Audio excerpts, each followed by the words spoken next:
На оваа тема со деканот на Градежен факултет Горан Марковски, прво да ви честитаме за докторот на науки кој што го видовме пред малку, кој што, иако и се отворени вратите во Германија, таа реши да се врати назад во татковината. И во контекст на ова прво, нели, добро утро да ви кажеме. Добро утро, благодарам на поканата. Да, и првото прашање, каков средношколски кадар доаѓа кај вас, со каков материјал вајате вие на факултетите?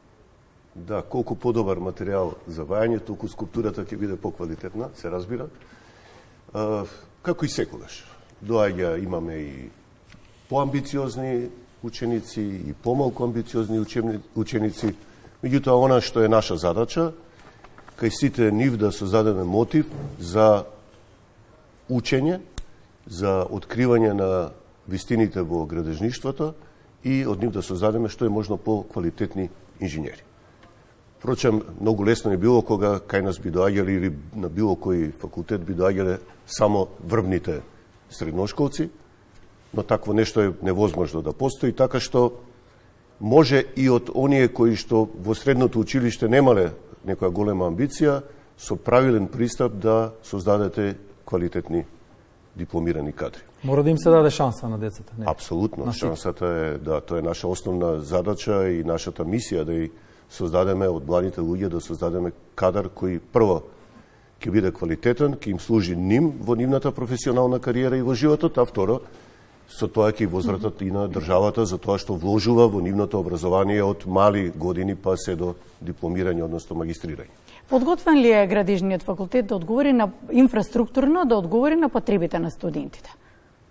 Мислам дека инфраструктурно сме подготвени. Ние веќе 2 години наназад интензивно работиме на подобрување на условите за студирање и за работа на факултетот. Мислам дека наскоро ќе имаме еден дел од факултетот кој ќе наликува на најдобрите универзитети во Европа и со тоа сме убедени дека ќе создадеме еден дополнителен мотив и за нашите студенти да што повеќе престојуваат на факултетот и да се чувствуваат што попријатно во овие златни години од нивниот живот. Наставните програми се можеби еден од трите клучни сегменти, ако е тука инфраструктурата и ако е квалитетот на професорите, не можеби туку сигурно и наставната програма мора да се соодветствува со развојот на општеството. Ние сме мајстори во понижување на се она што е наше како народ, ова ќе го констатирам, не мора да е точно. Во последните децени се создава фама дека наставните програми во Македонија не се во контекст со реалноста која што треба да биде кај нас и која што се случува во нашите граници кај поразвиените земји. Дали тоа е вистина? Па мислам дека не е точно. Се разбира сега, јас можам да бидам и веројатно сум малку субјективен од позицијата на која што настапувам. Меѓутоа, еве, примерите како што е овој со Марија, имавме и друга колешка од нашиот факултет која со највисока оценка докторираше на Универзитетот во Германија. Тоа се примери кои покажуваат дека нашето образование не е лошо, напротив, дека нашите добри студенти можат и текако да се снајдат во такви средини каде што има многу високи критериуми, како што е Германија во областа на техниката. Така што не би се сложил дека заостануваме во однос на наставните планови. Може би ни фали еден изграден систем на едукација, на образование, почнувајќи од домашното воспитување. Може би тука треба да поработиме, бидејќи да не сега навлегувам во други области, сето она што се случуваше минатите децении. Системски треба да биде развојот. Но во секој случај, ние се обидуваме, тешко е денес во ова брзо време на брзи промени, брзи технолошки иновации и така натаму, да се следи она што е актуелно, бидејќи образовните програми се секогаш врзани со одредени процедури, но мислам дека тоа не е нималку проблем на нашиот универзитет. Доколку состојбата е таква, не заостануваме од современите образовни системи, подготвени ли се професорите да ги спроведат тие образовни програми кај нас? Впрочем, тоа зависи од професорите, нели? Таа од волјата на професорот, од неговата желба, од неговиот мотив и од неговата структура да биде во тек. Тоа е впрочем и наша основна задача и затоа треба што повеќе да се вложува во научна истражување, затоа што новите сознанија во областа се црпат токму од научно-истражувачките проекти, од истражувањето и тоа служи за понатаму да практично тие нови сознанија ги пренесат на студентите. Ако се зависи од мотивот на професорот, колку се мотивирани професорите да го спроведат се ова што го споменавте? Па мислам дека се доволно мотивирани. Мислам дека не можам да говорам дека изостанува мотивација, особено во последно време кога и личните примања ни се покачија сериозно, но ја мислам за вистински професор тоа и не треба да биде клучен елемент во неговата мотивација. Да. Мислам дека желбата за пренесување на знаењето е многу позначена и многу побитна отколку она што ќе го примите како личен доход на крајот месецот. Благодарам што ме поштедивте од прашањето што сакав да ви го поставам, да излезе од вас без да го поставиме. Професор, доктор, полицаец, војник, пожарникар, тоа се тешки, меѓутоа и благородни, нели, професии. Колку е важна и дали постои соработката на вашиот факултет со државните институции кај нас, дали подготвувате кадри кои што веднаш од катедра, од клупа, може да седнат на работното столче? Да. Ова е сериозно прашање. Наша желба е да нашите студенти, дипломирани, магистрирани, излезат што поподготвени, затоа што тоа е добро и за нив, но добро е и за институцијата во која што ќе работат, бидејќи брзо добиваат стручен оформен кадар. Согледувајќи, меѓутоа, во фаза на студирање не знаат студентите што ќе работат и што ќе се занимаваат подетално, така што вистинското продолбочување на знаењето во областа во која што ќе работат доаѓа отпосле. Значи, нели, она доживотно учење, нема крај учењето. Согледувајќи го сето ова и имајќи ги сознанијата од стопанството, од реалниот живот, ние од ова година започнуваме со имплементација на една нова програма, наречена Знаење Плюс, во која што имаме предвидено одржување на стручни, едукативни, образовни курсеви за веќе вработените инженери. Да можат во областа во која што работат, побрзо да напредуваат. Со тоа, побрзо тие ќе стекнат подобри позиции и подобри примања во онаму каде што работат, а компаниите во кои што се вработени, побрзо ќе добијат едуциран кадар за да може, нели, да работат на својот развој. Сметаме дека тоа е она што недостасува моментално во градежништвото, наш домашен кадар, и на тој начин да ги задржиме младите да останат овде, да не се претвориме во држава на стари и изнемоштени лица. Во контекст на ова ве прашувам, неодамна договоривте соработка со јавното предпријатие Државни патишта. До сега сте немале таква директна соработка, отворена порта, па кои ви се очекувањата со оглед на тоа дека веќе имате договорено прва средба?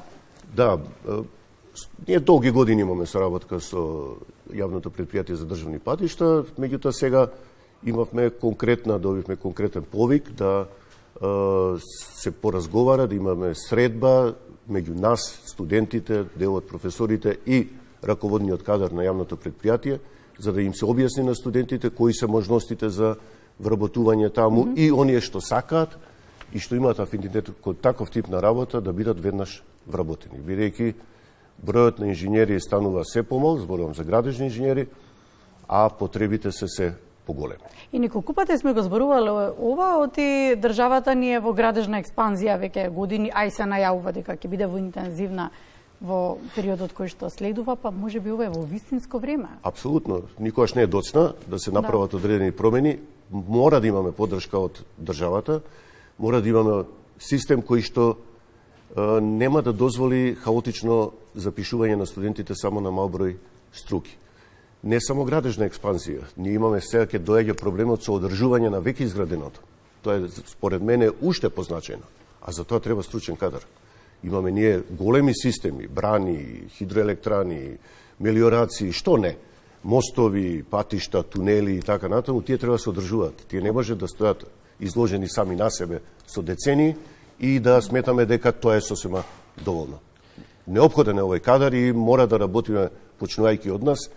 Не е ова борба за факултетот, тоа што јас го говорам е борба за иднина на државата. Ги едуцирате студентите, ги подготвувате, ги образувате, ги учите и на добро однесување, и на квалитетно образование.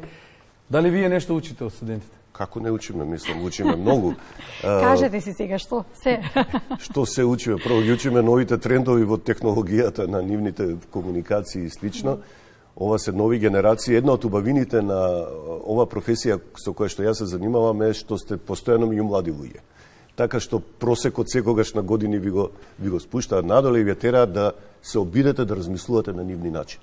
Ова е така наречена генерација Z, која што е различна од се друго, благодарение и на развојот на информатичката технологија, и мораме да ги следиме, инаку ќе бидеме пред во нивните очи застарени некои од таму настрана кои што немаат поим од секојдневието. Ни помагаат во тоа многу, а ние се обидуваме да им одговориме на тој предизвик. Едно подпрашање на слична нека биде темата. Како реагираат студентите кога ќе се сретнат со градбите од минатото? Како реагираат на тоа како луѓето некогаш ги структурирале градбите?